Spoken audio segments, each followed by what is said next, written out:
أعوذ بالله من الشيطان الرجيم بسم الله الرحمن الرحيم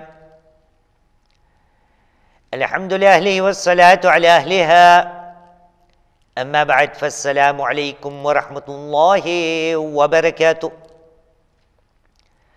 بسم الله الرحمن الرحيم لا حول ولا قوة إلا بالله العلي العظيم حسبنا الله نعم الوكيل نعم المولى ونعم النصير ثم الصلاة والسلام على أشرف الأنبياء والمرسلين الذي سمي في السماء بأحمد وفي الأرض بأبي القاسم محمد وعلى آل بيته الطيبين الطاهرين المعصومين الذين أذهب الله عنهم الرجس وطهرهم تطهيرا واللعنة الدائمة على أعداء الله أجمعين من الآن إلى قيام يوم الدين أما بعد فقد قال الله العظيم في كتابه الكريم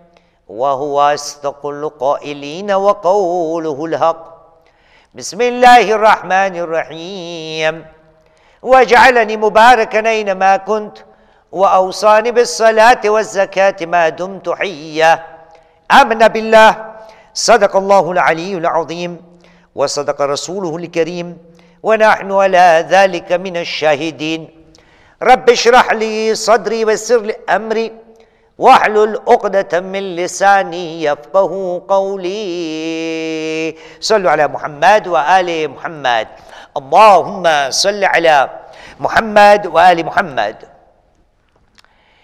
عزیزان محترم، کون یہ نہیں جانتا کہ اللہ سبحانہ و تعالی نے اپنے نبیوں کو اس لیے بھیجا تاکہ وہ ہماری ہدایت کرے، اور ہدایت کے ساتھ ساتھ نبیوں کا یہ بھی کام رہا کہ وہ ہمارے لیے اسوہ بھی تھے اور اسوہ حسنہ بھی تھے۔ مثال کے طور پر اللہ سبحانہ و تعالی نے ہمارے نبی کے لیے یوں ارشاد فرمایا، کہا بسم اللہ الرحمن الرحیم لقد کان لکم فی رسول اللہ اسوۃ حسنہ، سورہ احزاب کی 21ویں آیت، چیپٹر 33 ورس نمبر 21۔ اے مسلمانوں، یاد رکھنا اللہ کے رسول کی زندگی تمہارے لیے نمونہ حیات ہے، اسوۃ حسنہ، بہترین نمونہ۔ گویا معلوم ہوا کہ نبیوں کا آنا ہدایت کے علاوہ وہ بھی تھا کہ وہ ہمارے لیے نمونہ بنے، مثال بنے، اسوہ حسنہ بنے۔ اور یہ بات فقط ہمارے نبی کریم کے لیے نہیں، بلکہ اللہ سبحانہ و تعالی نے قرآن مجید میں کئی نبیوں کا تذکرہ کر کے اسی بات کو ہمارے سامنے پیش کی کہ دیکھیے ہم نے نبی کو بھیجا ہدیہ ہدایت کے لیے، اور ساتھ میں یہ نبی جو ہے وہ تمہارے لیے نمونہ حیات ہے۔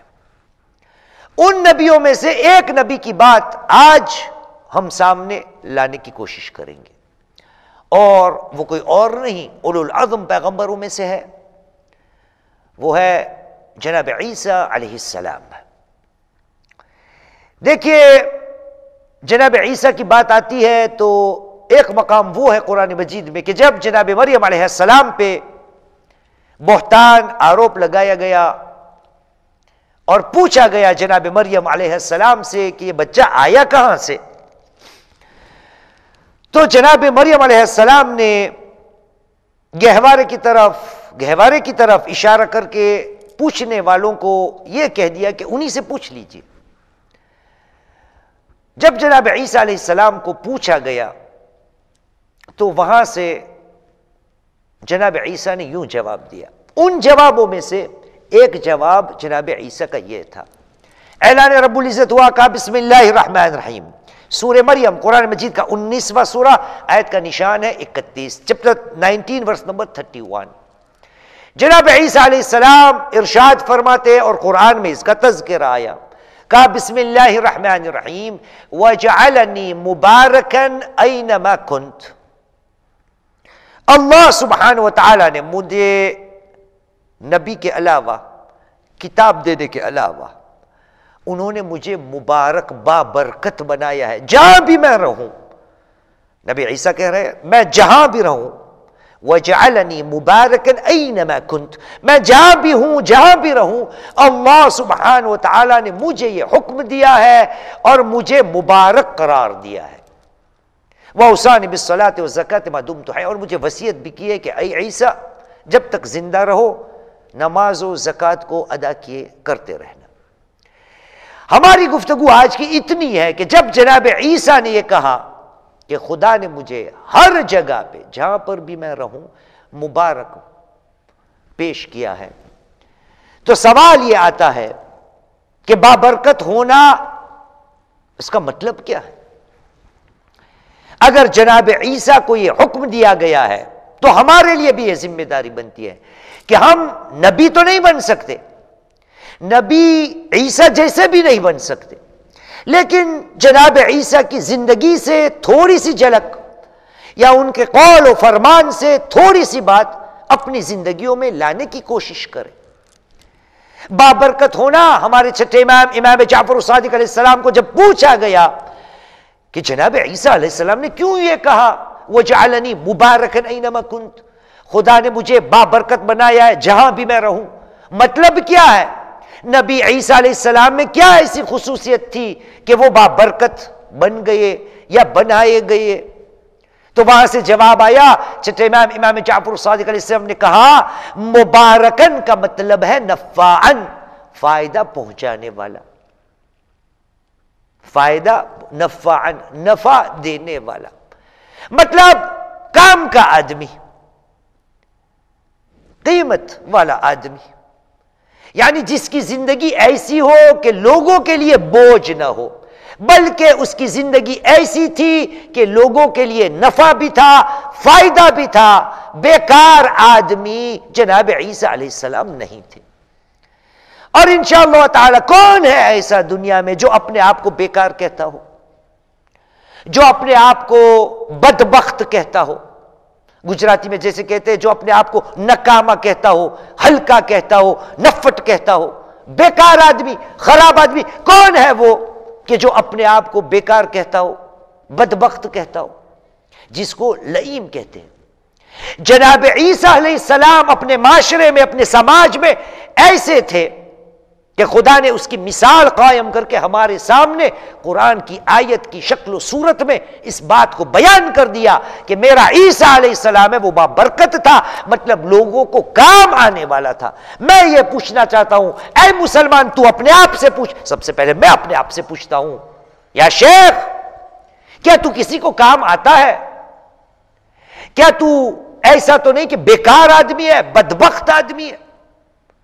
اب میں سے جیسے کہا کہ کوئی اپنے آپ کو بیکار، بدبخت، کم بخت نہیں کہتا، لیکن پھر بھی آج ساتھ میں مل کر یوں تو نہیں کہوں گا کہ ہم ثابت کریں گے، نہیں، آج یہ بیان کرنے کی ہم کوشش کریں گے کہ کچھ ایسی باتیں ہمارے نبی سے، اماموں علیہ السلام سے آئی ہے جس سے کم اتنا اندازہ تو لگ جائے گا کہ بابرکت ہونے کے لیے کون سی وہ بیماریاں ہیں جن کا علاج کرنا چاہیے، یا یوں کہوں کون سی وہ بیماریاں ہیں جس کے لیے شریعت نے یا اماموں نے یا نبی نے ان بیمار لوگوں کو بیکار کی سند دی ہے، خراب آدمی کی سند دی ہے، یا یوں کہوں نامراد آدمی کی سند دی ہے.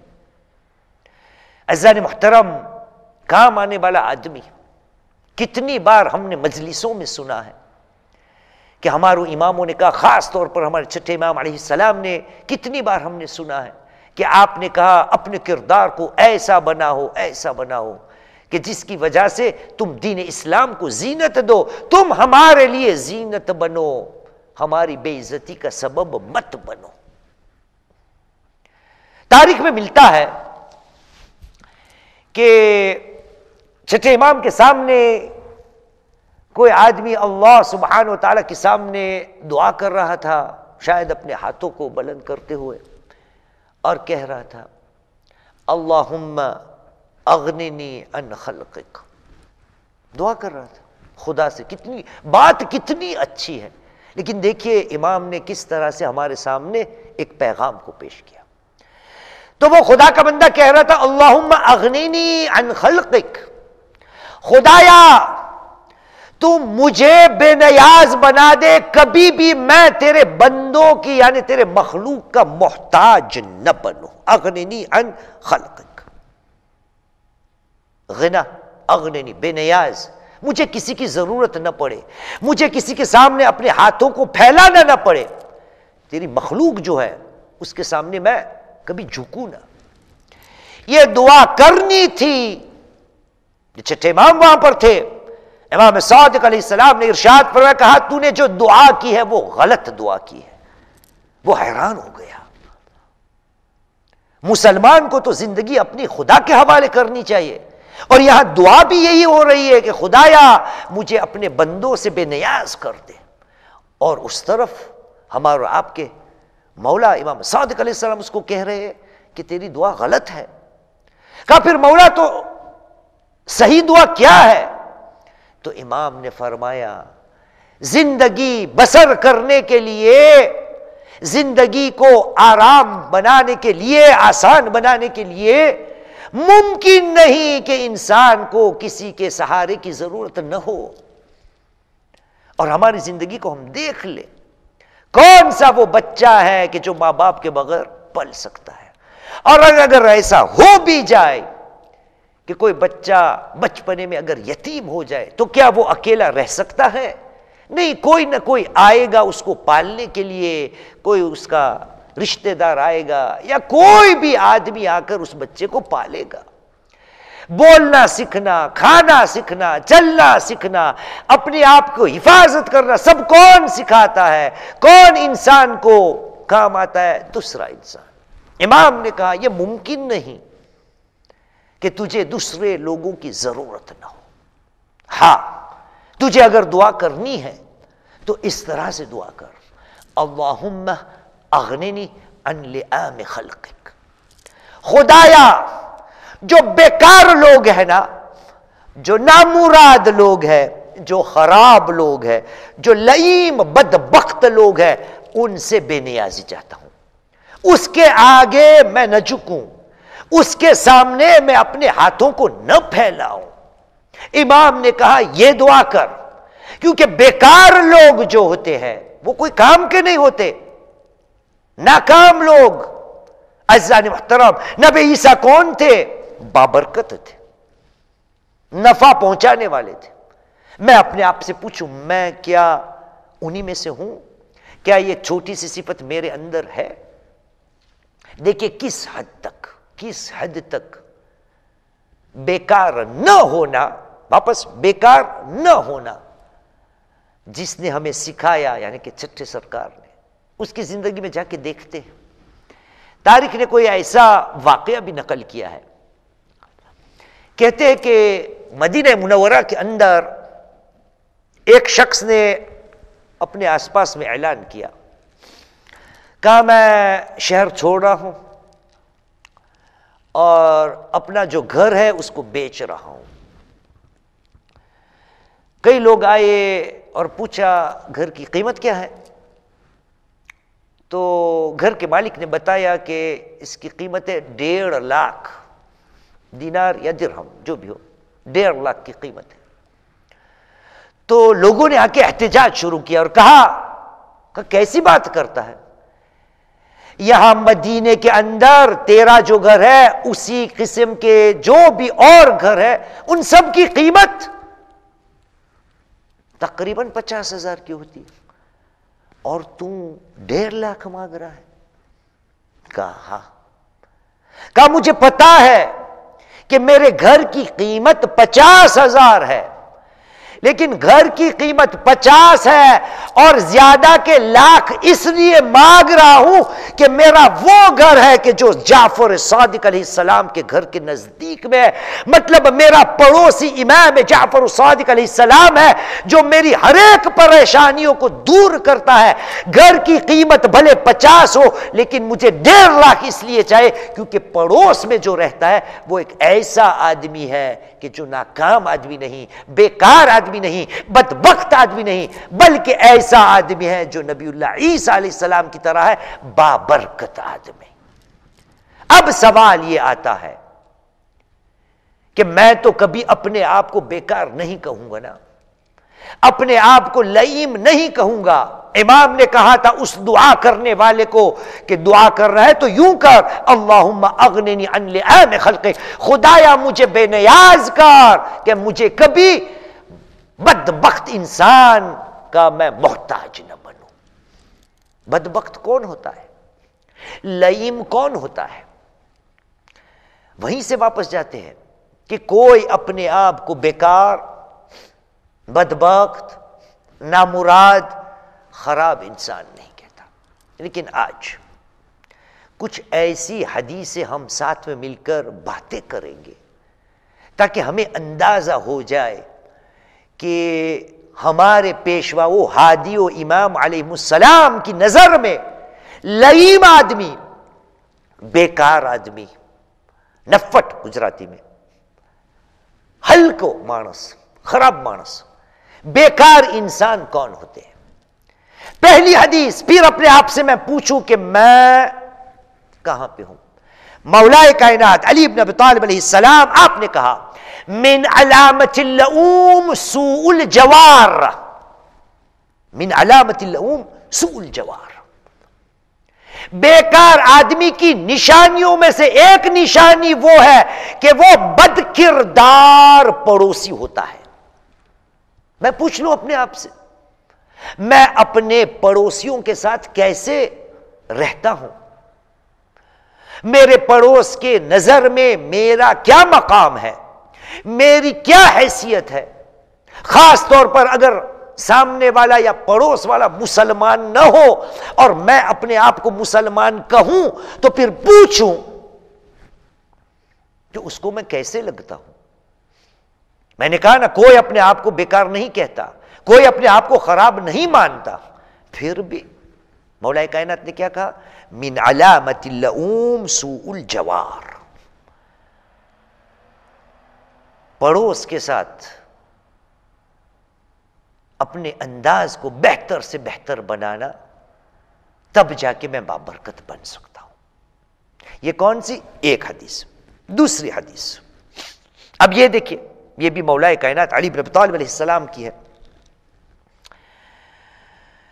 اب یہاں پر بہت سنبھل کے بات کرنی پڑے گی. کیوں؟ مولا کائنات نے کہا من اقبح اللحوم، من اقبح اللحوم غیبت الاخیار. غیبت الاخیار، اقبح کا ترجمہ اگر کیا جائے تو ایک ہوتا ہے جمیل، خوبصورت، اور خوبصورت کا الٹا ہوتا ہے بدصورت. مولا نے کیا کہا؟ من اقبح اللحوم، سب سے بدصورت، بد کردار، بیکار انسان کون ہوتا ہے؟ وہ ہوتا ہے کہ جو اچھے لوگوں کی غیبت کرتا ہے. اللہ اکبر. من اقبح اللحوم غیبت الاخیار، اچھے لوگوں کی غیبت کرنے والا سب سے بدتر انسان ہوتا ہے. بابرکت تو درکنار. اب میں دیکھوں، یہی تو مشکل ہے نا. آج کی دنیا میں غیبت اگر کی جاتی ہے تو برے لوگوں کی نہیں، مجھے اندازہ بھی نہیں ہوتا، پتہ بھی نہیں ہوتا. اگر غیبت کرنی ہے، مزے لینے ہیں غیبت کے، مزہ آتی ہے غیبت کرنے میں، تو عادتاً اچھے لوگوں کی غیبت جو ہے اس میں بہت مزہ آتی ہے. میں کس کس کا نام لوں، کس کس کی مثال لوں؟ مولوی ہوتے ہوئے، مولانا ہوتے ہوئے، یہی مثال ابھی ذہن میں آتی ہے کہ غیبت سب کی ہو جاتی ہے، بدکار انسان کی بھی غیبت ہو جاتی ہے، سیاست دانوں کی بھی کبھی غیبت ہم کر لیتے ہیں، صحافی لوگوں کی بھی کبھی غیبت ہم کر لیتے ہیں، اپنے رشتہ داروں کی بھی غیبت کبھی ہم کر لیتے ہیں، دوست و احباب کی غیبت بھی ہم کبھی کر لیتے ہیں۔ انشاءاللہ سب اچھے ہوں گے، لیکن مولا نے کہا کیا ہے؟ اخیار، اچھے لوگ۔ کیا ہمارے معاشرے میں یہ نہیں ہوتا کہ برائی لوگوں کو تو ہوتی ہے، ساتھ میں علماء کرام، ذاکران حسین، دین اسلام کی تبلیغ کرنے والے علماء جو ورثۃ الانبیاء ہے، ان کی بھی غیبت میں کر لیتا ہوں، اور بات یوں کرتا ہوں کہ میں اچھا انسان ہوں، میں صاحب کردار انسان ہوں، میں صاحب ایمان انسان ہوں، میں دیندار انسان ہوں، میں پرہیزگار انسان ہوں، اور وہاں پر مولا کائنات کیا کہتے ہیں کہ بدکار سے بدکار، بیکار سے بیکار انسان اگر کوئی ہوتا ہے، بدترین انسان جو ہوتا ہے وہ کون ہوتا ہے؟ کہ جو اچھے لوگوں کی غیبت کرتا ہے۔ علماء کرام کیا برے ہو سکتے ہیں؟ ہاں ہوتے ہوں گے، لیکن کتنے؟ بہت سے کم۔ میری تو اب شاید عادت ہو چکی ہے کہ علماء کرام کا برا بھلا کہنا، بولنا، لوگوں تک ان کی باتیں پہنچانا، غیبتیں کرنا، مجھے اس میں مزہ آتی ہے، اور اس کے بعد میں اپنے آپ کو ٹھیک سمجھتا ہوں، حق پرست سمجھتا ہوں کہ یہ مولانا یہ کیا جانے، یہ کیا سمجھے، یہ تو وہ ہے، یہ تو وہ ہے، یہ تو وہ ہے، حالانکہ میں بھول جاتا ہوں کہ میں کسی کی غیبت کر رہا ہوں۔ یہ ایک دوسری نشانی۔ تیسری، وہ بھی مولا کائنات علی بن ابی طالب علیہ السلام، آپ نے کہا من جمع له مع حرص الدنیا البخل بها، جس انسان کی زندگی میں دنیا کی لالچ اور لالچ کرنے کے بعد اسی دنیا سے بخیلی سے کام لینا، فقد استمسک، اس آدمی کی زندگی میں کیا ہو گیا؟ بعمودی اللوم، بدکاری کے جو ستون ہیں نا، دو ستون، یہ ایک دو ستون، ان کی زندگی میں دونوں آ گئے۔ یعنی بیکار ہونے کے لیے اتنا ہی کافی ہے کہ انسان دنیا کے معاملے میں اتنی لالچ سے اپنی زندگی کو بسر کرے، اور اوپر سے لالچو ہونے کے بعد بخیل بھی اتنا ہو جائے۔ امام نے کہا یہ بدبخت ہونے کے دو ستون اس کے پاس آ گئے۔ عزیزان محترم، بابرکت ہونا، لوگوں کو کام آنا، یہ کوئی آسان بات نہیں۔ یہ نبی کی ایک صفت تھی، میں اور آپ نبی تو نہیں ہو سکتے، لیکن تھوڑی سی بات نبی کی زندگی میں سے ہم لے لیں کہ اپنے آپ کو بہتر بنانے کی کوشش کریں۔ عجیب بات ہے۔ ایک اور حدیث، امام نے فرمایا اللئیم لا یستحی، بیکار انسان جو ہوتا ہے نا، بدکار انسان جو ہوتا ہے، ناکام انسان، بدبخت انسان جو ہوتا ہے، لا یستحی، اسے کوئی شرم و حیا نہیں ہوتی، جہاں بھی جائے اونچی آواز میں بات کر لے گا، جہاں بھی جائے جس سے بھی چاہے جھگڑا کر لے گا، شرم ہوتی نہیں۔ بیکار انسان ہوتا ہے وہ کہ جو شرماتا نہیں، لا یستحی۔ عزیزان محترم، نبی عیسیٰ ہمیں بتا چکے کہ خدا نے مجھے بابرکت بنایا ہے، فائدہ پہنچانے والا۔ کون سا ہمارا نبی یا کون سا ایسا امام ہے جس کے پاس یہ صفت نہ ہو؟ اور دیکھیے، اگر ہمیں یہ دیکھنا ہے کہ کیا ہم اچھے لوگوں میں سے ہے یا نہیں، یا برے لوگوں میں سے ہے یا نہیں؟ تو مولائے کائنات نے کہا کل ما ارتفعت رتبۃ اللئیم نقص الناس یمن. بیکار انسان کا رتبہ جتنا جتنا بڑھتا جائے گا اتنا اتنا لوگ اس سے دور ہٹتے جائیں گے، اور اچھے لوگ جو ہوں گے نا اس کا رتبہ جتنا جتنا بڑھتا جائے گا اتنے اتنے لوگ ان کے آس پاس میں بڑھتے جائیں گے. تو دیکھ لے مسلمان، تو دیکھ لے اپنی زندگی میں، اگر لوگ تجھ سے دور جا رہے ہیں تو سمجھ لینا تو اچھے لوگوں میں سے نہیں ہے. اس لیے دین اسلام نے ہمیں کہا کہ اے مسلمانوں یاد رکھنا اپنی زندگی کو اس طرح سے بتانا. کیا مولا کائنات کی وہ حدیث ہم نے نہیں سنی کہ جہاں پر آپ نے کہا تھا مسلمان اس طرح سے اپنی زندگی کو چلانا کہ اگر تو کسی قوم سے دور ہو جائے تو لوگ تیری ملاقات کے لیے مشتاق ہو جائے، اور اگر دنیا سے تو چل بسے، دنیا کی رخصتی تجھے لائق ہو جائے تو لوگ تیرے پہ آنسو بہائے. چھٹے امام نے ہمیں بیان کیا کہ دیکھو اس کی زندگی میں واقعہ بنا تھا نا کہ کسی گھر کا دام اس لیے بڑھ گیا کیونکہ پڑوس میں چھٹے امام کا گھر ہے، امام صادق علیہ السلام کا بازو میں ہی دروازہ ہے، اور یہاں سے مصائب کی طرف جاتے ہیں. شاید یہی وہ گھر ہوگا منصور دوانقی کے زمانے میں.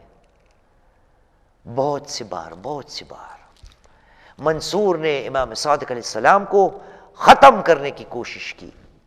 ان کوششوں میں سے ایک کوشش یہ بھی تھی کہ ہمارے چھٹے امام کے گھر کو آگ لگائی گئی. عزیزان محترم، یہ آگ لگانا، جلانا لگتا یوں ہے کہ اس خاندان کے میراث میں ہے نا.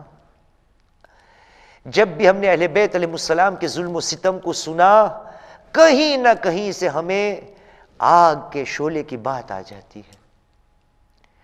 ارباب منبر بیان کرتے ہیں کہ ایک دن ایسا ہوا کہ کوئی صحابی چھٹے امام کے گھر پہ آیا اور دیکھا کہ چھٹے امام کا گھر جو ہے جس کو آگ لگائی گئی تھی، چھٹا امام کا گھر پورا راکھ ہو چکا ہے.